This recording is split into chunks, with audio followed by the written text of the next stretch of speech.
Bonjour. Qu'est-ce que c'est l'annonciation?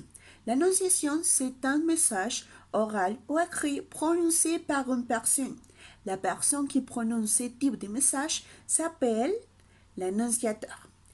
L'annonciation, c'est un message qui se produit dans un moment spécifique. On l'appelle situation d'énonciation. Donc, la situation d'énonciation est égale au contexte et laquelle répondre quelques questions. Par exemple, à qui parle, quand et où. Par exemple, prenez des notes. Alors, qui parle? Le professeur à ses élèves. Quand et dans les cours de langue et où dans les salles de classe. D'un autre côté, il faut que tu saches qu'il existe deux catégories différentes d'énonciation.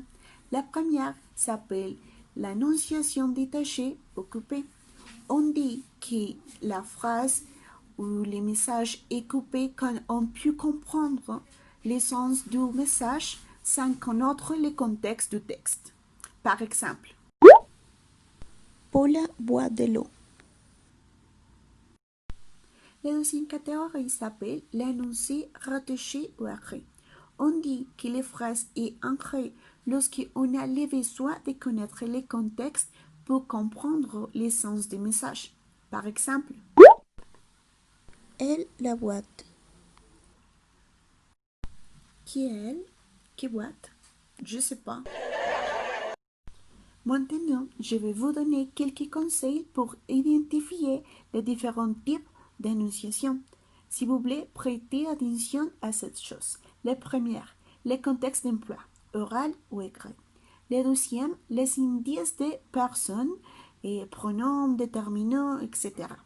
Le troisième, les indices de temps et de lieu. Et finalement, les temps verbaux.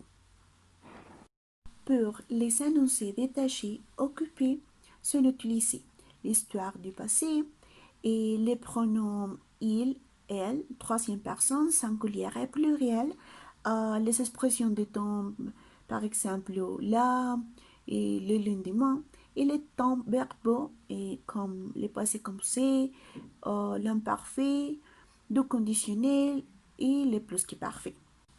Par contre, dans les énoncés rattachés et ancrés, on utilise dans l'oral et l'écrit et le discours direct. Et aussi les personnes, les premières et les deuxièmes personnes, je, tu, les expressions du temps, peut-être ici, aujourd'hui, demain et de lieu. Et finalement, les temps verbaux présents, passé, composé et parfois l'imparfait. Eh bien, c'est tout pour aujourd'hui.